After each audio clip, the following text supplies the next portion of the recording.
Good morning, folks. It's Saturday morning. Me and Belinda are out here at the beach. I've convinced her to come for a swim with me this morning. So it's going to be Belinda's first. But just check it out. Look how pretty it is out here. Beautiful. We are a little bit later than normal because Belinda distracted me this morning. But here we are. We've got the guy with his canoe going out, and we've got a little sailboat anchored over there. Wonder if that guy now slept here. What's the rules around that? And it's a perfect sunny day. Absolutely beautiful. Oh, and it looks like we weren't the first ones. We're not the first ones to swim. There's a bunch of girls over on the left there that's actually also gone and done the swim thing. They just came out of the water when we arrived. Anyway, so I love it out here in the mornings. It's I know. Like, Belinda's not a morning person per se. She wants to sleep late on Saturday, so I always have to drag her out of bed. yeah, Hey, it's baby. my only day that I can sleep in. But then again, she wants to stay up late and I want to sleep by 9. Apparently we missed a whole bunch of northern lights last night. Damn. Yeah, We, we were just tired. Yeah, we were just tired. Didn't sleep very well the previous night, so we went to bed at around 10 and Dries sent a text at 10:45 saying the northern lights are going crazy up here. Oh, wow. So apparently we missed the northern lights last night. Next time. Next time. Hopefully they come again soon. Or we just have to go to Alaska to go and check them out over there. Maybe that's not a bad idea. Yeah. So Belinda, what do you think living in West Vancouver is like? What do you like most about living in West Vancouver? It's not too busy. It's relaxed. It's easy to get to everything that you need to get to, except if you need to go across the bridges certain times of the day, or weekends are normally quite busy. So if you need to regularly go back and forth, that's not fun. But for now and again, it's no problem. Yeah, but everything you need is over here, except obviously Costco. We need to go back to Costco for a change. Yeah, that's the Go only pick thing up that's some meat. not on this side. But I mean, there's a big Canadian Tire. There's all the shops are here. So there's nothing that you. Canadian Tire is in north there, Yeah, but it's like close. driving distance, like 15 to 20 minutes from us. So I suppose we need to go and try and make a turn at Costco soon, since we are on this low carb, no sugar diet. Yeah, we're going through meat. We eat a lot of meat. yep. And otherwise, I mean, who can like? Yeah, like I mean, this look at view this. It's just amazing. This is beautiful. It's amazing how quickly it turned into summer. So just Overnight. Yeah, overnight. It's crazy. So what happened was, I mean, a couple of times in the last, I say week still, in the mornings when we wake up at the house, we've turned the furnace off, but sometimes you wake up in the morning and the house is really cold and you just kind of have to put the furnace on for a little bit just to warm up the house in the mornings, you know. This morning we woke up and we had to put the aircon on to cool down the house because it suddenly just went temperature up. We were hot. We were hot. I hope it keeps on going like that though. Look, this dude with his like side rigger canoe. Didn't he just go that way? Yeah, he's going back and forth, back and forth. Oh, he's just rowing up and down. Oh wow. See, that's why I don't want to live on a boat. Did you see how that boat is shaking? I mean, it's not even on the open sea and it's going like this. Belinda's talking about the little sailboat I showed you earlier on. Yeah, it is, I don't know, but you know, some people find that soothing. It's like the waves and the... Good for them. Is it? All right. Anyway. I mean, look at that. Yeah, it's crazy. Most of these waves, when it's so quiet, I suppose, come from the big boats going through, although I haven't seen a big boat gone through, so this must be wind waves. Was it yesterday? It was like this. It was like flat quiet, and then the cruise ship went through and a bunch of waves came through.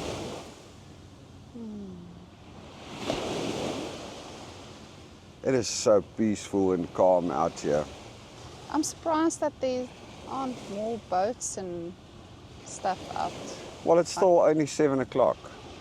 Yeah, but no, yeah, if it's summertime, then everybody is like trying to catch that sun the whole day. True that. But I suppose nobody realized it's summer yet. Yeah, it came suddenly. Came Well, there's over. another sailboat coming out. Oh, yes. I'm going to turn you guys a little bit because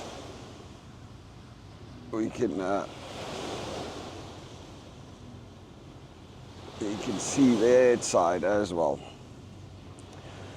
So there's another sailboat coming through. It's definitely gearing up. I think today is going to be a busy day at the beach and at the ocean because it's already hot. I mean, the sun is already warm, which is really cool. Okay, I wouldn't say it's hot. I mean, you can see me. Belinda is not as acclimatized as I am. I'm just like, I get like quick cold and hot cold. I'm like, it's just the way my body functions. Quick cold and quick hot, Yeah, is it? Well, I'm a quick. I suppose you're half my weight, so smaller to. See, speaking about weight, No, you come down quite a bit, so. yeah, ever since we started. So, just a little bit of background. I mean, the first time I decided to start going healthier and eating healthier and stuff like that was when I did that first polar bear dip. What was it, 2 years ago? And I did the video, or a year ago, beginning of 23. 23. Yeah, the beginning of 23, I did the first polar bear dip, and then I watched the video and I'm like, holy crap, this guy looks like an actual polar bear. He's like as big and as white, you know. So I decided I needed to start losing weight, and that's when I started. And at that time, I weighed 123 kilos. So I got that down to about 108 by intermittent fasting. Not anything else, intermittent fasting, running a little bit. I mean, I do like the running, and we did a bit of exercise, but not working overly hard, to be honest. And then at 108, I kind of hit a ceiling. So I got stuck at 108, couldn't go lower than that. And then we went to South Africa, and we were living at my mom's. So that obviously didn't help, you know. Good food. Oh, every day, lamb chops and rice and beans and Biltong potatoes. No, biltong I eat all the time. Yeah, but I mean, it's different there. Even more. Anyway, so we were like eating like kings, you know, and Mum was making soos kleitjies, which is like, yeah, it's Like a dessert. It's a dessert. It's basically flour balls, or I don't know how you would explain it. What's the English for soos kleitjies? I don't know. But anyway, it's think they have smothered. You put about a kilo of melted butter and sugar in there. So it's That's just, not healthy. it floats in sugar and butter. It is freaking awesome though. But anyway, so yeah. So anyway, long story short, we ate too much, and that kind of broke the whole diet or weight loss thing. And then when we came back from South Africa, it was the Boerewors day, and after the Boerewors day, it was basically Christmas. So we just kind of carried on and ate and ate and ate. And I went back to about 112, 113. So I've been stable around 112, 113 since the beginning of the year.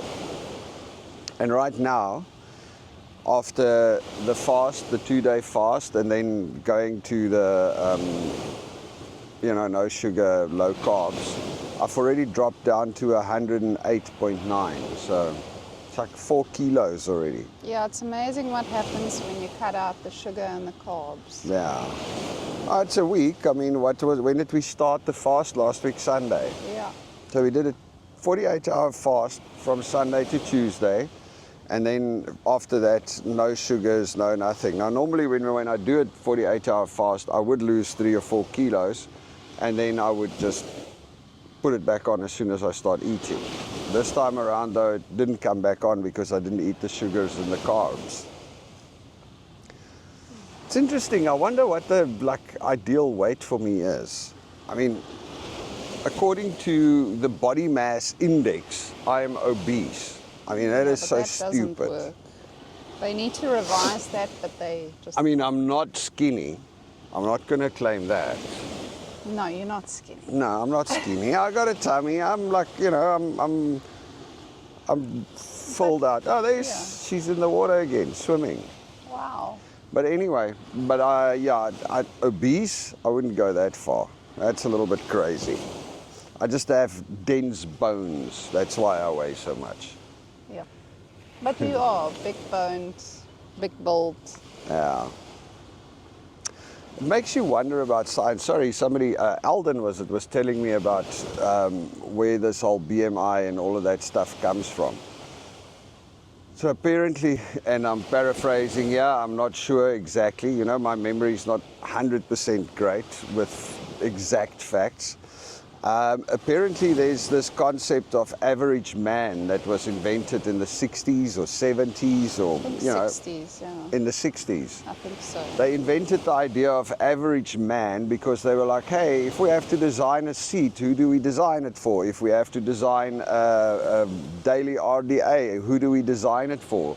So some clever scientists came up with the idea of creating average man. And they were like, okay, well, if you take all of the men in America, and you average their height, it's about this, and you average their weight, it's about this, and you average their this. So they worked out average man. And they said, okay, cool, that's the solution. Now we're going to use average man to calculate everything. Except for one problem. Yet 50% of people are women. Yeah, well, that's one of the big problems, obviously. 50% of people are women. And we're not the same size. And then the other problem was that there was almost no men that were the size and dimensions of average man, because understand an average. The average between 10 and 5 is 7.5. So it's not 10, it's not 5, it's 7.5. So in other words, almost no men were the size and shape and everything of average man. Yet average man till today is still being used quite, quite significantly, quite extensively to calculate stuff. When you look at medicines and stuff, the percentages, the dosages, all of that, a lot of that is calculated based on average man. Which doesn't exist. You know, now, those of you that know, I mean, medicine works according to your body weight, theoretically. But they give Belinda a script for 2 pills and me a script for 2 pills. She weighs 60, I weigh 120. That's a difference, you know? It's crazy. Yeah, it doesn't make sense. Anyway, actually, even he was saying that I think it was the US Air Force, they at first also started designing the plane cockpits for average man, and then they couldn't find any people to fly the planes, and they were like, oh shit, okay, we see the problem now. And now it's individualized, yeah. For every anyway, single person. I think the point that I'm trying to make is that I love science. I believe science is the way to go, but also understand that science is not perfect. And you get lots of different types of science, and you got lots of different types of experts, and you know, not everybody's right. And it depends on from where you're looking and at what you're looking. Correct.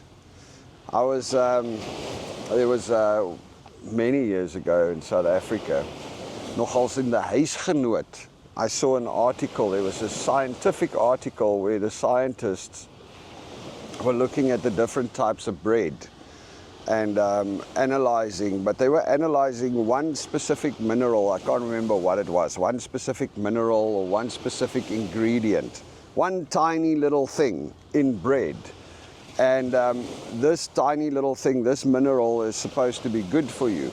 So they did this whole thing where they did the analyzing and everything, and in the end of the article they came to the conclusion that white bread is better for you than brown bread or rye bread or any other bread. The best bread you can eat is white bread.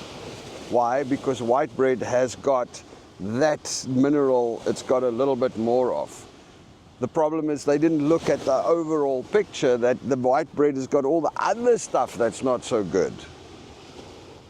It's almost like this. Oh God, I got to tell you this. This is mind-blowing. I don't know. Well, to me, it seems the stupidest thing I've ever heard. So the biggest power plant in the UK, a coal-fired power plant. It was built in the 60s. It's called Drex or something. It's the biggest coal-fired power plant in the UK. It generated something like 7% of the UK's energy. Anyway, this Drex power plant has now been converted to burn wood because the UK wants to go to renewable resources, and they said that they are going to, by 2025 you're not allowed to burn coal for energy anymore. So they've now converted this thing to burn wood because according to the EU, wood is a renewable resource. Now, I fear that's very much the same kind of situation as the white bread mineral.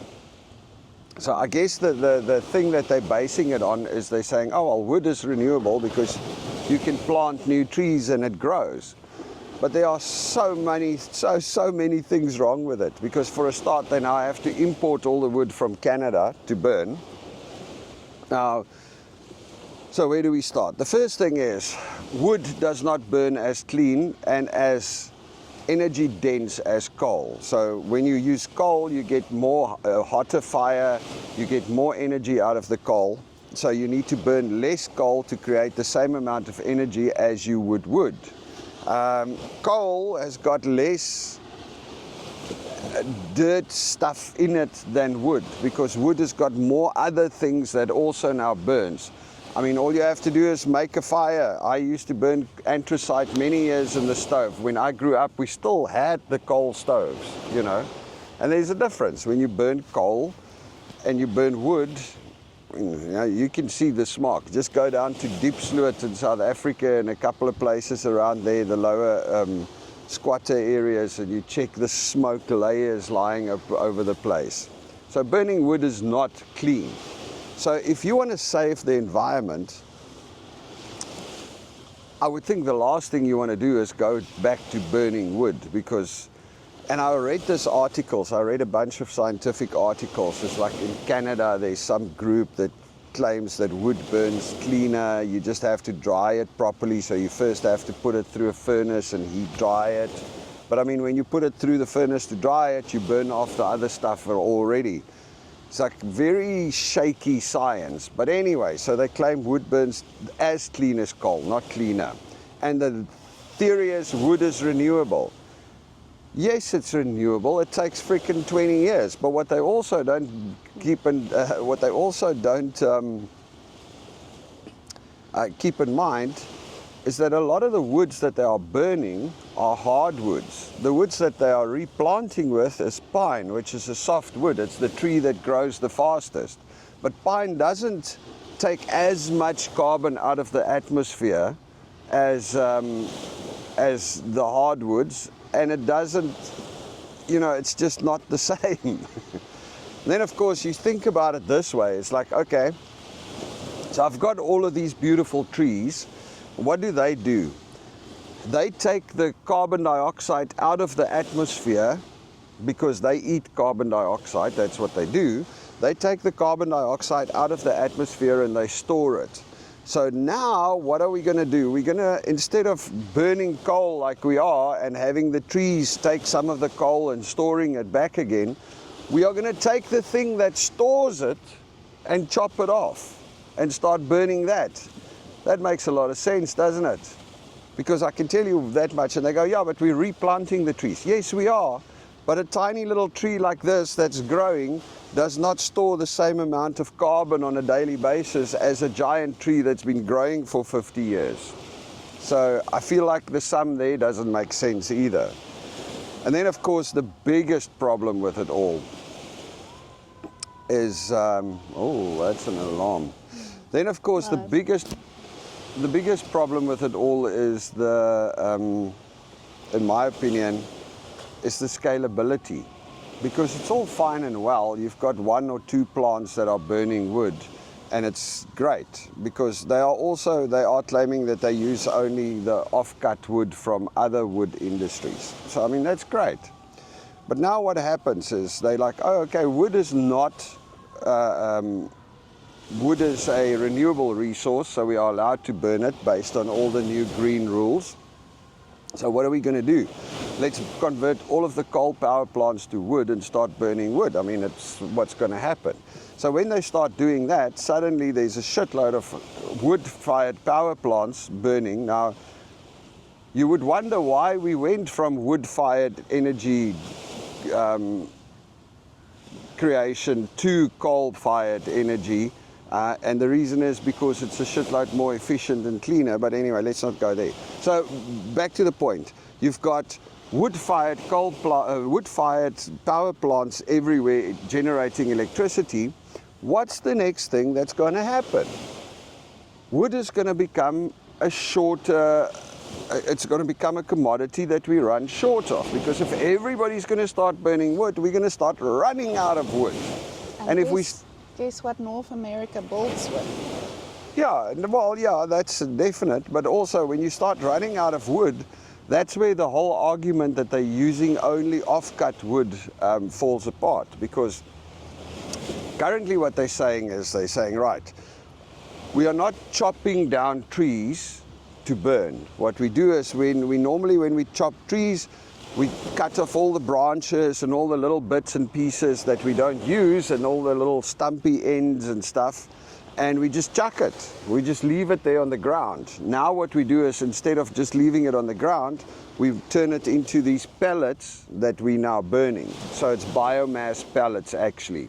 That's the real word, biomass pellets, not wood. So we burn these pellets.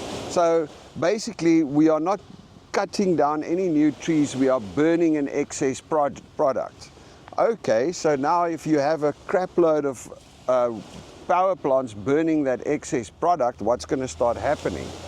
The price for that product is going to start increasing. Pellets are going to be more expensive because, you know, supply and demand. It's the way the capitalist market works. So people are going to want more pellets because they need electricity and the thing burns it, so, you know, they're going to be paying more. And when they start paying more, you're going to start going, some oaks are going to start going, hang on a second, morning, hang on a second, at the current price of wood pellets, you know, it actually pays us to start chopping down the Amazon forest and turning it into wood pellets because it will make us money.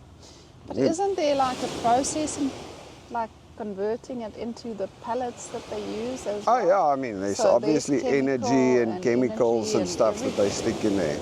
So it's actually not like such a clean process. Yeah, it just blows my mind to think that you want to go to burning wood to save the environment. It's just the logic there is just, But and see, I mean, it's like people don't look at the whole picture. yeah, they don't understand the overall concept. They don't understand that. It's fine if you look at this little section, then, oh yes, it makes sense. But if you put it into reality and look at the whole, At the bigger picture. it's like, wow, where is it fitting in? Anyway, sorry, went off on a tangent there about the wood-fired power plants. But it's just one of the stupidest things I've seen in the news. And they're doing it in Canada now too. Oh. So Canada is making the pellets for the UK mostly. But now they are also, they're converting a couple of coal-fired power plants into wood-fired power plants in Canada. It's like, bam. And of course, the other thing that they don't keep in mind is that those branches and stuff when they cut off. I mean, we use a lot of wood as humans. In North America, we build everything with wood, you know. But so we chop down a lot of forests, we plant a lot of forests. It's an ongoing renewable resource. It's great. But what they also don't keep in mind is those offcuts, the stuff that they would normally just leave there, and they are now starting to burn, convert into these pellets and burn. Those are the things that keeps the ecosystem going. You know, all of the little branches and little wood chips and stuff like that. Those are the things that keeps the ground alive, and that, you know. Another person. Oh, there's somebody swimming. Anyway, so I'm going to stop talking about wood-fired power plants. It's just, I don't know, this whole green thing is just a little bit crazy. They should just come and pick up all these. No, I like them here. I'm not allowed to pick them up and burn them, so why should they? It's unfair. You got another lady in the water over there, so today it's not just us swimming. No. Interesting. We're going to do it soon. We've been sitting with our feet in the sand in the sun for about almost 30 minutes now. Hey, what are we at? Yeah, 26. but there's a light, like, breeze picking up that I'm feeling. You don't feel the wind underwater. Yeah. Getting out of the water. Trust me, when you come out of there, you don't feel the breeze either. It is so funny. Okay, so yesterday I was supposed to go in for, like, you know, the idea is to stay in for 3 minutes. So yesterday I also screwed up, and I tried counting, but I ended up staying in for 8 minutes for some reason. It's like absolutely nuts. I think you lose time when you're in the water. Yeah, so what happens apparently is your heart rate slows, and I think when my heart rate slows, my counting also slows. So instead of going 1001, 1002, 1003, I end up going 1001. Or maybe you're like at 1055, 1000. Yeah. Where was I? Anyway, so yeah, that was stayed in too long. But today we're only going to do 3 minutes. It's Belinda's first 3-minute one. So today we're going to do 3 minutes. Belinda's going to join me, and this is it. And it's about now. Is it? Yeah. Don't we need to breathe and wait a little longer? You want to do the Wim Hof? Hey, check, all the clouds look like Tesla signs. Oh, yes, it does. Oh my gosh, you need to wait Check and it show out. them. Look I'm at all going to of show them. you. All of the Oh, clouds this looks are. like a dragon. Yeah, check all the cool clouds. Oh, it's beautiful. It's weird. It's like these little things with. Yeah, Anyway, tentacles funky, man, funky. reaching down. Yeah. Little mushrooms. This is now a true mushroom cloud, but more like an oyster mushroom, no? What's it called?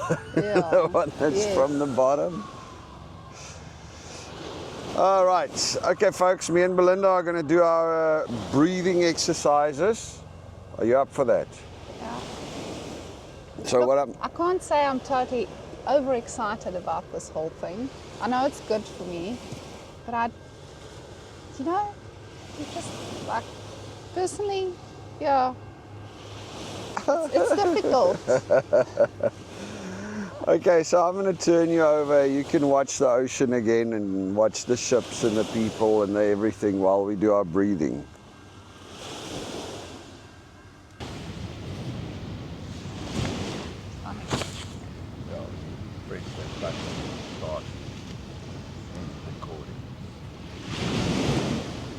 Okay, Uncle Wim Hof's breathing exercises.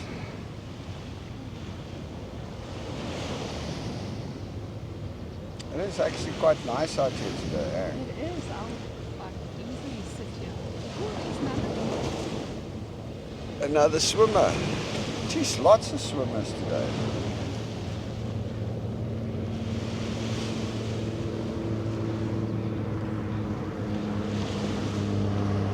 Right, guys, welcome. This is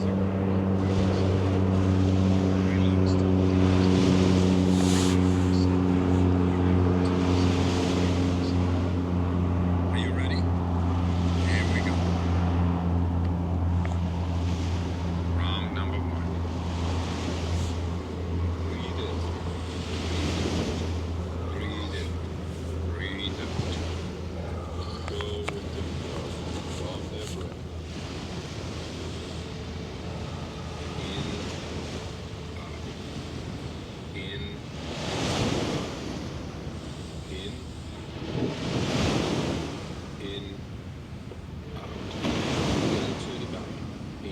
chest and let go. Like a whip. Make it circle. Pull in, letting go. Just keep on going. No pause between inhalation and exhalation.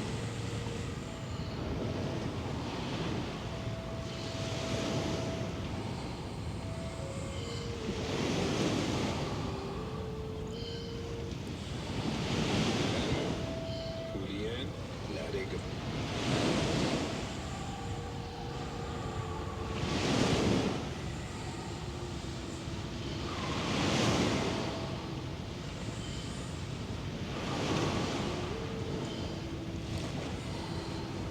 Five more. All you got.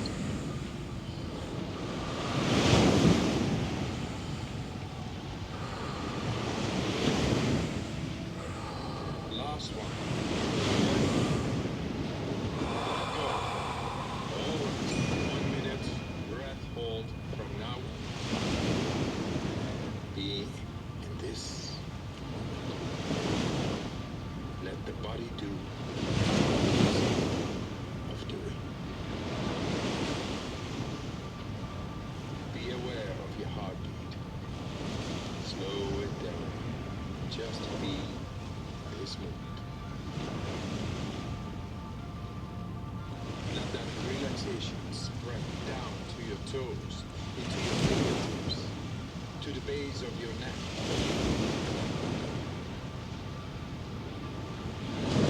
You're almost there. Do you want to pause the video now and continue feeling the urge to breathe? Recovery breath in. 5, 4, 3, 2, 1. Take a deep breath in. 12 to 15 seconds.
flowing through your heart.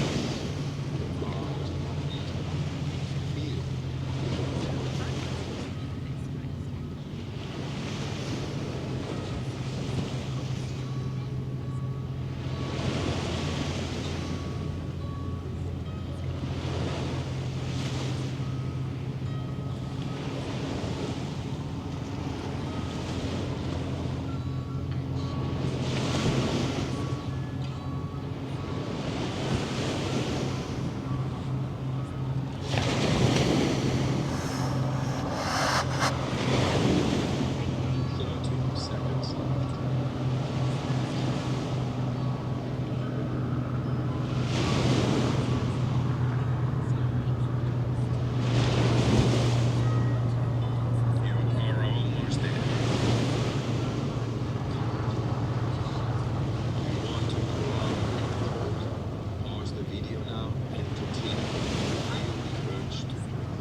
Finish up the round.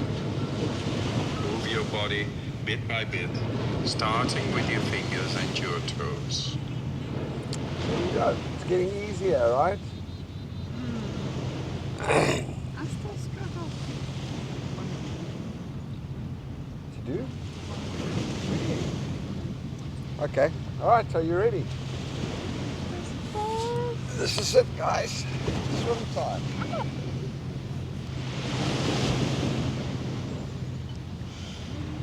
Pretty Belinda!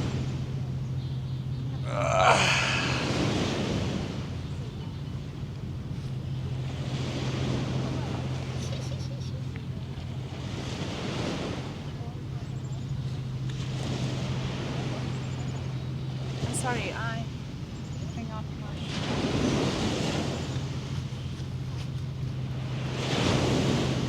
Oh, more swimmers. Lots of women swimmers. See, that's why we live longer. Are you ready? Yeah, I suppose.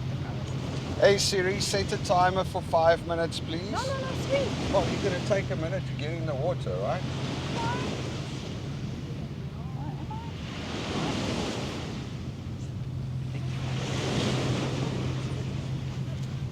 Yeah,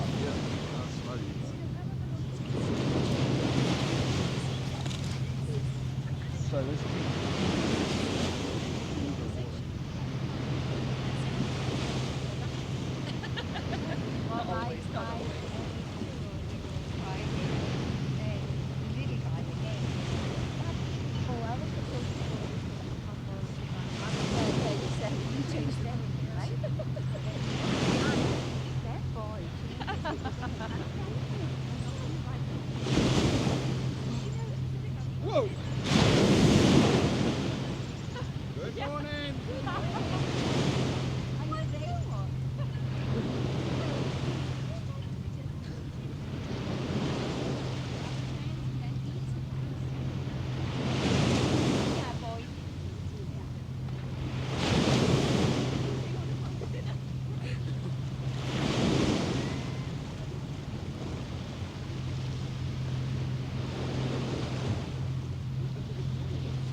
Here we go, folks.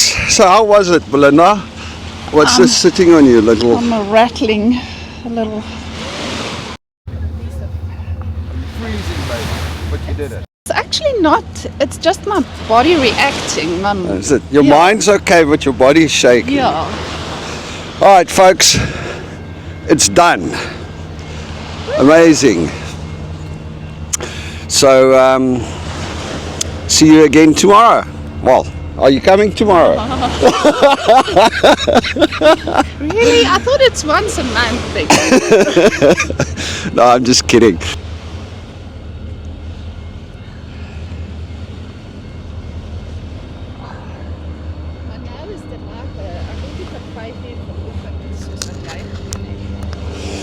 Yeah, I must say, I think it is better to do it a little bit later when the sun is out, because now it's actually cool.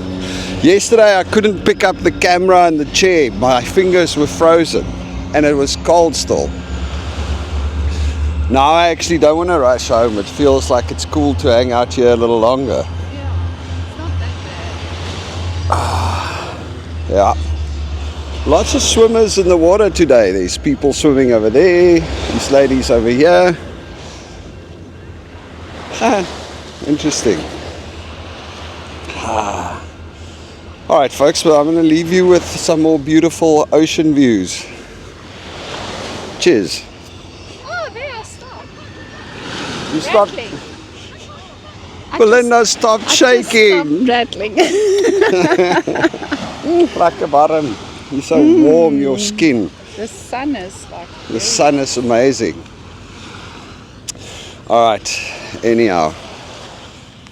We did amazing. Hey? Lovely. It is lovely. Do you do this regularly? Yeah. Okay. Oh, wow. And you've been doing it for a long time.